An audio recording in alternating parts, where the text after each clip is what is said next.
2022 में भारतीय जनता पार्टी के घोषित चारों उम्मीदवारों के नामांकन समारोह कार्यक्रम में हमारी पार्टी के यशस्वी मुखिया श्री संजय सिंह जी, भारतीय जनता पार्टी उत्तर प्रदेश की उपाध्यक्षा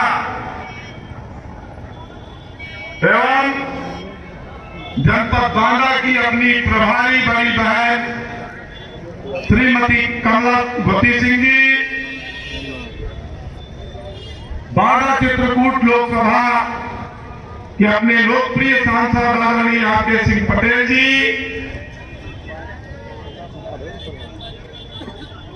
बांदा चित्रकूट लोकसभा के अपने पूर्व सांसद आदरणीय भैरव प्रसाद मिश्रा जी, मेरे साथी विधायक बड़े भाई राजकरण कबीर जी, बबेरू से मेरे साथी विधायक आदरणीय बाबूजी श्री चंद्रपाल कुशवाहा जी, नरैनी से जो अभी हाल ही में प्रत्याशी बनाकर भेजी गई है, आप लोगों के बीच जो कमल का चुनाव चिन्ह लेके आई है, ऐसे श्रीमती ओमनी जी, तिलवारी से अपने बड़े भाई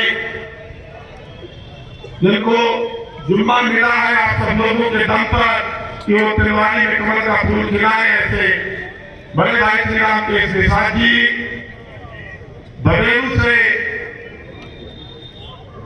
भारतीय जनता पार्टी ने जिनके कंधों से जिम्मेदारी डाली है कमल का फूल खिलाने की, बड़े भाई ऐसे सिंह पटेल जी,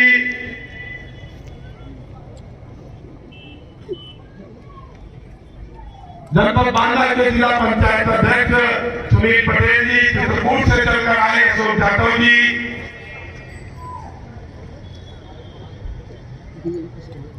बीएम कुशवाहा जी,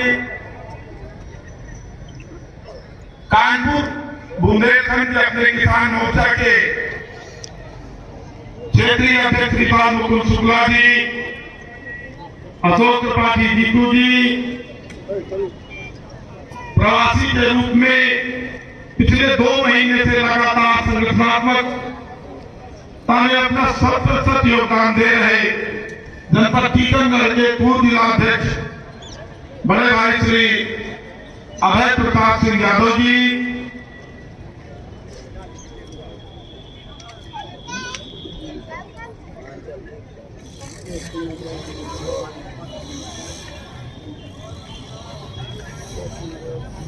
राजकुमार राज जी, बलवान सिंह कठवाहा जी,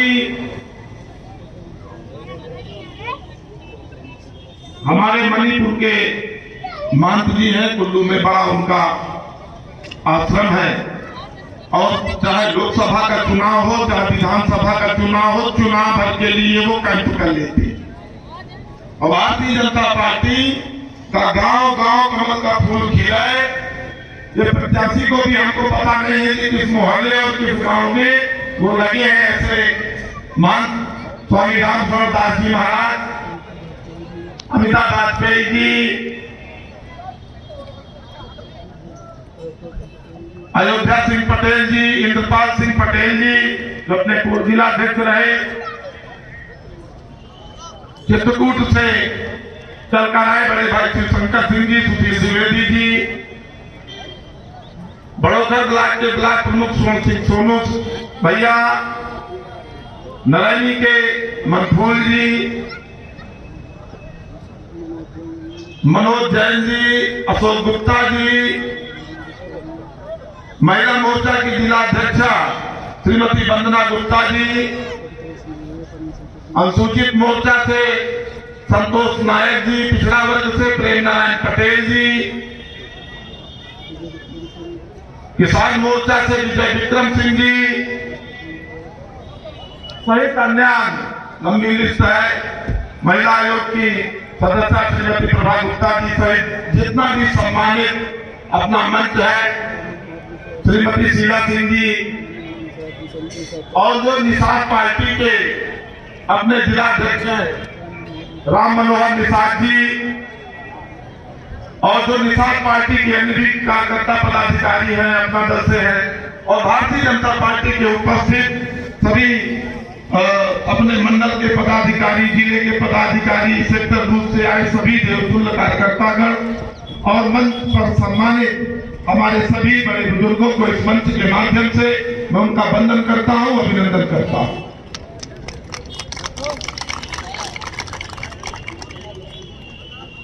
दो 2017 में जैसा कि अभी धर्मेंद्र जी ने बताया कि जो विजय रथ है भगवा का भारतीय जनता पार्टी का, ये 2014 में चला, तो किसी को अंदाजा भी नहीं था कि उस समय भारतीय जनता पार्टी के प्रत्याशी 2-2, 4-4 लाख वोटों से जीतेंगे। विपक्ष के प्रत्याशी अपनी जीत मान कर तब समय तक जिनकी सत्ता थी वो ये मान के बैठे थे कि हम जीते, लेकिन जब मतगणना में बूथों की गिनती शुरू हुई, मतगणना शुरू हुई, तो लोग घंटा 2 घंटा के बाद पत्नी गली से निकल लिए। 17 में भी यही रहा। सांसद जी ने बताया कि 19 में महागठबंधन हुआ और ये गठबंधन किस चीज का था?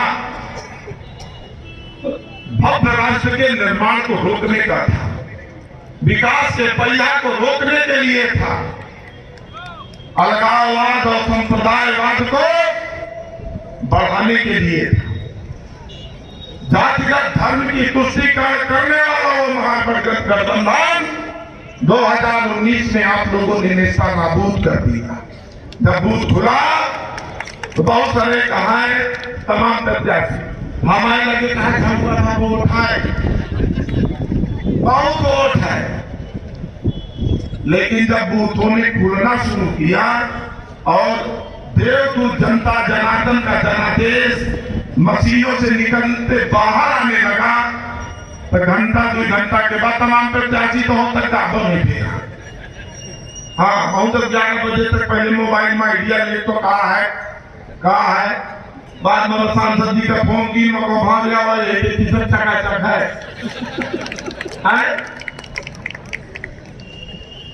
2022 में भी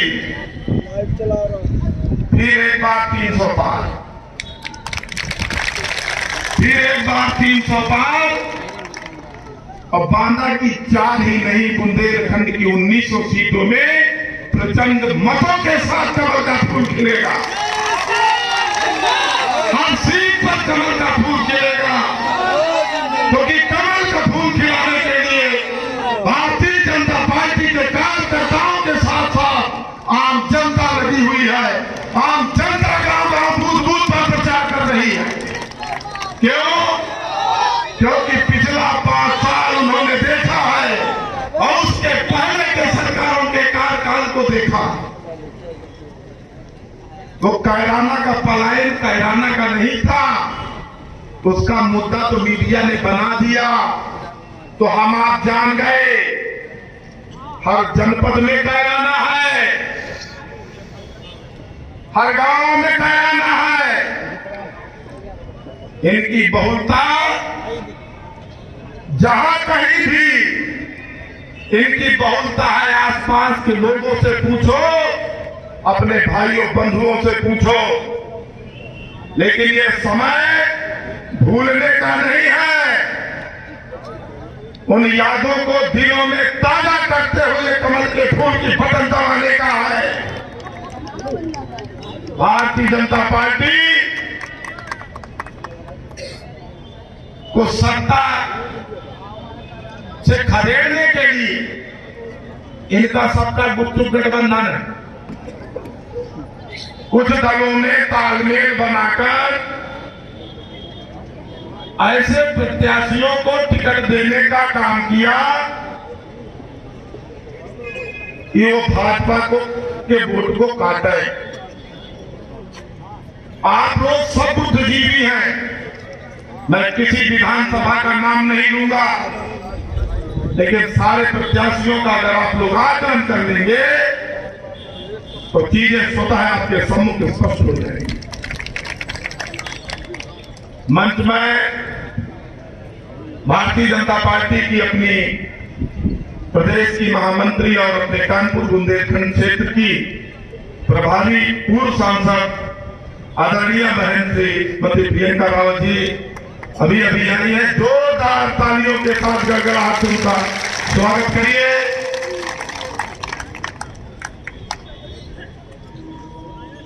तो ये मान लिया जाए कि चार की चारों है, कोई मतलब संसद ने है चकाचक है। अच्छा, इस बात को आप लोग इस मंच के माध्यम से मैं पूछना चाहता हूं, मानते हैं कि इन 5 सालों में विकास की गंगा बही है? घर घर अनाज मिल रहा है, डेवलपमेंट अलग चल रहा है, कहीं कोई जाति पाति का लफड़ा नहीं है। पहले सीसी रोड बनती थी तो पूछी जाती थी कौन को ही, ये मतलब नहीं है। यहां नारा है सबके साथ सबके विकास का। फिर ये अनाज की लिस्ट उठा के देख लो। कुछ मुस्लिम भाई आए मेरे पास कि विधायक जी हम भारतीय जनता पार्टी की नीतियों से प्रभावित हैं, हम प्रचार करेंगे, हम बूथों में भाजपा को जिताने का काम करेंगे, हमको कुछ दे दीजिए। मको बेटा एक किताब छपवाओ हो और हिमालय लिस्ट देख ले। मुख्यमंत्री सहायता कोष योगी आदित्यनाथ जी, जिन्होंने 5 साल इस प्रदेश की जनता की सेवा की और उन्होंने कहा 30 करोड़ उनका परिवार है। ये 30 करोड़ जनता उनकी परिवार है। जैसे मोदी जी कहते हैं कि 125 करोड़ देशवासी, अगर उन्होंने योजनाएं बनाई है तो किसी जाति धर्म के लिए नहीं, हाँ उन योजनाओं की चिंता की है कि वो धरातल तक उस व्यक्ति तक पहुंचे जो देश की आजादी के बाद से आज तक विकास के लिए, सरकार की योजनाओं के लिए तरसता रहा। ये काम करने का अगर किसी ने किसी सरकार ने किया है तो पूज्य योगी जी की, आदरणीय मोदी जी की। अब मैं कहा बेटा किताब में जितनी देखी है तो सबके नाम लिखे हैं, तो ये जान गई है ये जो हमारा नारा है सबका साथ सबके विकास का, तो वो सही है कि गलत है? उसे देखो, उसे पढ़ो, हमारा क्षेत्र डेवलप हो। हम इस तुच्छ मानसिकता के साथ यह गांव फलाने ज्यादा रहा थे, यह गांव में ठेकाने ज्यादा रहा थे, यह गांव से मुझे कम मिलो है तो हमने कहीं चाहिए ना। हम लोगों को प्रचंड बहुमत मिला था 2017 में। हम इसी उत्साह के साथ, उसी उल्लास के साथ, बड़ी ईमानदारी के साथ 5 साल जनता के बीच में रहकर काम करने का काम किया। हमें एक बार पुनः जो उत्तर प्रदेश में विकास का पहिया चल रहा है भारतीय जनता पार्टी का, वो विकास रूपी रथ अनवरत चलता रहे। अयोध्या में तो भव्य राम मंदिर का निर्माण हो रहा है, वो अपनी भव्यता और दिव्यता की झांकी आने वाले समय में काशी विश्वनाथ कॉरिडोर जैसे बनकर हम लोगों के सम्मुख तैयार हो। यह हम लोगों का सौभाग्य है कि उत्तर प्रदेश में मोदी जी और देश के उत्तर प्रदेश में योगी जी और देश में मोदी जी के हाथ में सत्ता की कमान है। फर्क साफ है, परिवर्तन स्पष्ट है, बहुत सारी चीजें आप लोग स्वयं महसूस कर रहे हैं। आज हम जनता के बीच जाते हैं, जनता आशीर्वाद देती है, कहती है जो कभी नहीं मिला अब मिला। समझ में आ जाता है। पत्रकार साथी बंधु पूछते हैं कौन है टक्कर में, हमको कौन है,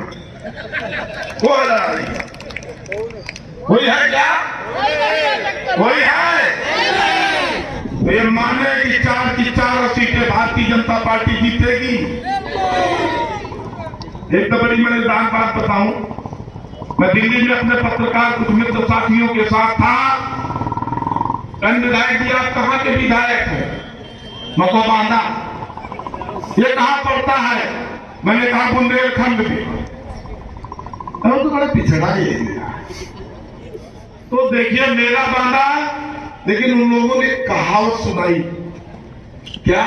वो कहावत में रिपीट किए थे कि भौरा तोरा पानी गजब कर जाए, अब गगड़ी न फूटे चाहे खसम मर जाए। वहां तो ये स्थिति है, वहां की जो औरतें हैं, यानी उनके दिल दिमाग में हमारे क्षेत्र को लेकर के जो सीन क्रिएट किया गया था कि 10-10 किलोमीटर दूर से गगरी में मिट्टी की गागर होती, गगरी मां नदी से पानी लेके औरतें जब आती है तो इनके घर में पेय का भोजन का सिस्टम बना। तो काफी वो औरतें कहती हैं चिलचिलाती धूप में कि भौरा तोरा पानी गजब कर जाए, अब गगरी न फूटे चाहे खसम मर जाए। तो मैंने कहा वो जमाने चले गए, अब मोदी जी की सरकार है। मैंने कहा अब आने वाले समय में गांव का आदमी किसी एमएलए किसी एमपी के पास हैंडपंप के लिए नहीं जाएगा। क्यों?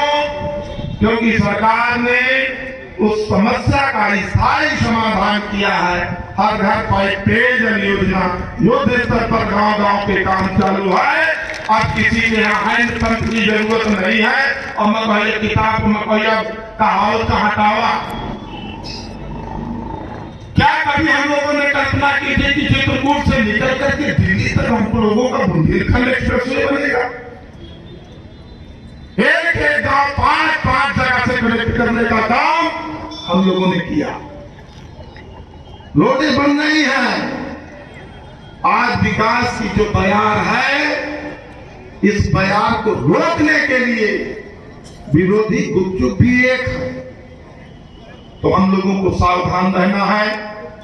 एक बार फिर से जनपद की 4 सीटें, और 4 में नहीं, मैं तो कहता हूं चित्रकूटों की जो लगा दिया।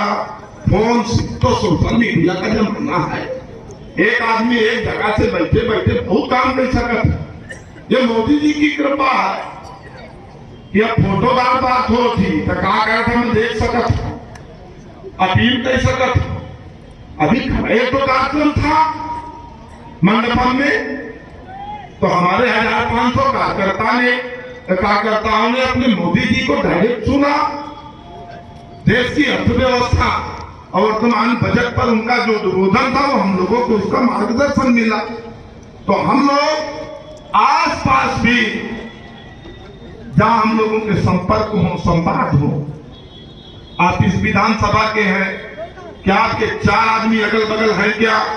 क्या भारतीय जनता पार्टी के किसी प्रत्याशी को आपके एक फोन से कोई मदद मिल सकती है क्या? इस भाव के साथ कि जो राम को लाए हैं हम उनको लाएंगे, और पूरे बुंदेलखंड सहित उत्तर प्रदेश में भगवा लहराएंगे। बोलो जय जय श्री राम। इसी के साथ मैं अपने वाणी को विश्राम देता हूं, क्योंकि मेरा अभी कार्यक्रम भी लगा है। और अपील करूंगा कि बहुत सारे लोग पटवा सक्रिय होंगे, ज्ञान देंगे, जात की दुहाई देंगे। ठीक है, बड़ा भरा तुम्हारा वोटर से चूहों से बचना। हाँ, ये कुतरे पहुंची हैं भला, तो चूहों से अपने अपने भोरों को बचाइए। और 23 तारीख तक बिना खाए बिना पिए ये 20 दिन की मेहनत 5 साल लग आएगी। मैं फिर कह रहा हूं, 20 दिन की मेहनत 5 साल लग आएगी। भूलना नहीं है उस 15 साल के दम को। तो जज्बे और जोश के साथ एक बूथ में प्रचंड वोटों के साथ कमल का फूल खिला। इस अपील के साथ मैं अपनी बात समाप्त करता हूँ। वंदे मातरम, जय श्री राम। बहुत बहुत धन्यवाद। मेरा एक आग्रह है कि कोई अभी उठे ना। राधा रानी जी प्लीज।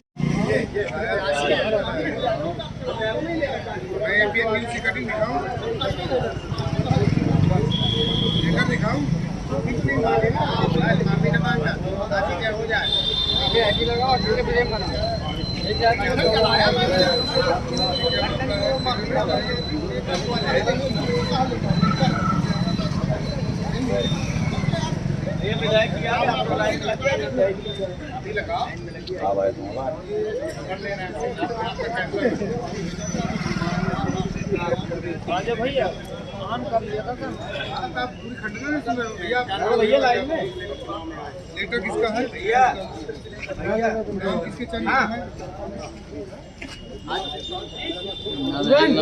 ए पूरन आप इसी वाला डाल रहे हो हमारा क्यों डाल रहे हो आप क्यों नहीं कर रहे हो जवान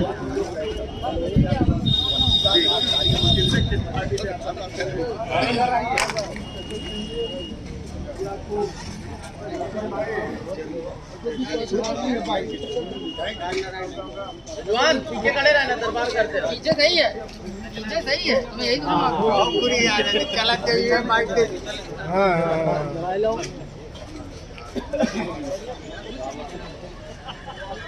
अरे भैया कम है हां वे भाई हमारे लिए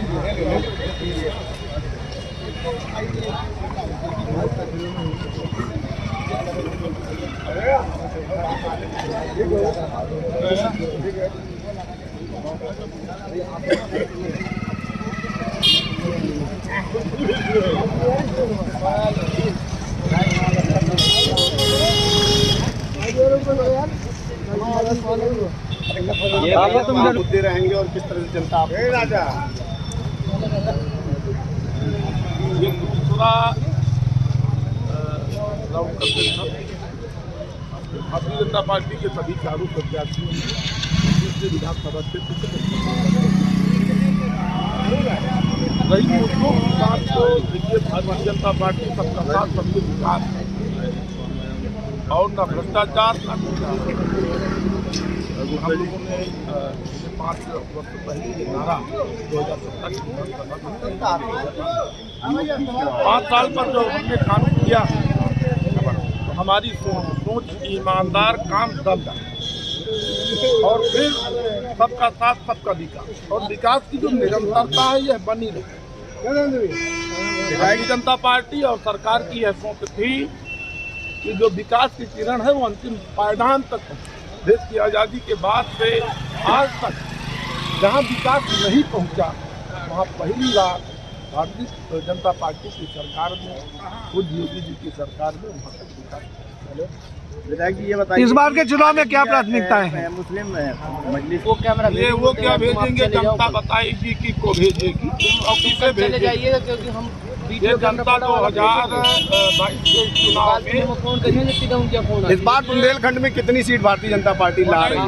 कैमरा बदल लेके चले जाइए। अब पहले नहीं कह रहे थे बड़ा किसी पूर्व विधायक ने कहा है मुंगेरी लाल के सपना देखना हर किसी को आगे कह रहे मुंगेरी लाल तो सपने देखते हो, हम तो नहीं देखते। हम कहाँ देखते हैं? हमने 5 साल काम किया है और 5 साल हम लोगों ने देखिए काम किया है, आगे भी काम करेंगे। भारतीय जनता पार्टी राजनीति में सेवा भाव से है। भारतीय जनता पार्टी का एक एक कार्यकर्ता सेवा भाव के लिए समर्पित है।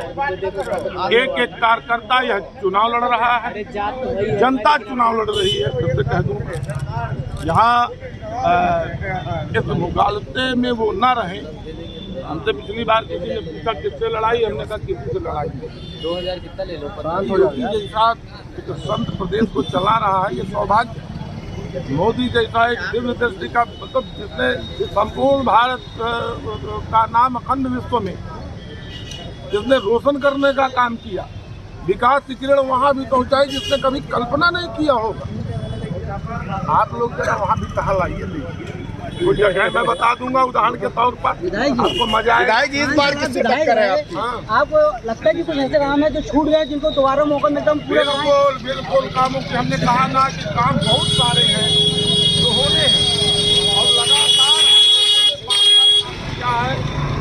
और बहुत सारे काम अभी यहाँ पर होने बाकी है। जैसे ही जनता का जनादेश मिलेगा, आशीर्वाद मिलेगा, उन कार्यों में फिर बड़ी तत्परता, ईमानदारी के साथ हम जाने का काम करेंगे। क्या प्राथमिकताएं रहेंगी इस साल जीतने के बाद आपके? पहले तो जो काम अधूरे हैं वही पूरे करेंगे और उसके बाद बांदा नगर के बाद प्राथमिकता पर रहेगा सिंचाई के संसाधनों को मजबूत करना, युवाओं के लिए बेहतर रोजगार और एक बांदा में इंडस्ट्रियल कॉरिडोर की स्थापना। जैसे बांदा एक मंडलीय मुख्यालय है, जिला मुख्यालय है, बुंदेलखंड भी हम शहरों के बाद लगे, इसकी भी हमारी अपनी व्यक्तिगत सोच है कि हमारा बांदा यहाँ रोजगार की अपार संभावना लेके आप लोग 325 क्या विजन काम करना विजन है वो भी है। क्या जो है आपने 5 सालों तक काम किया है, आगे आपने अब क्या सोचा है और क्या करने का बांधा के लिए? आपका गांव भी कच्चा गैला में था, पत्रकार महोदय हमने उसको भी पक्की रोड बनवाई। मैं पिछला नहीं, मैं आगे मेरी बात सुनिए जी। तो वह काम जो अभी अधूरे हैं, ठीक है ना, प्रस्तावित है प्राथमिकता के आधार पर संपूर्ण बांधा। आप लोगों ने देखा होगा, पत्रकार महोदय है, गांव गांव जाते होंगे, गांव से गांव की कनेक्टिविटी हमने बनाई। एक एक गांव को 5-5 जगह से जोड़ा। पहले हमको एक गांव जाने के लिए 20-20 किलोमीटर का सफर तय करना पड़ता था, आज हम लोग 2 किलोमीटर 3 किलोमीटर में जा पहुंचते हैं। सिंचाई के संसाधनों को हमने मजबूत किया। इस बार हमारी प्राथमिकता है कि बांदा नगर में जो बहुत सारी चीज़ें हैं, बांदा की सड़कों का चौड़ीकरण है, सौंदर्यीकरण है, चौराहों का सौंदर्यीकरण है, कटाई मिल आज प्रोसेस पे है, डिस्पोजल होना है, तो मैं लगा हूँ कि वो इंडस्ट्रियल कॉरिडोर के रूप में डेवलप हो और एक पूरा, और उसके साथ साथ बांदा में एक शुगर की बड़ी प्राथमिकता है, क्योंकि अगर हम शुगर मिल ला पाने में सफल हुए तो किसानों के लिए एक अच्छा ऑप्शन होगा कि वो गन्ना भी तैयार कर सकते हैं और पश्चिम के किसानों के साथ बुंदेलखंड का किसान भी समृद्ध होगा।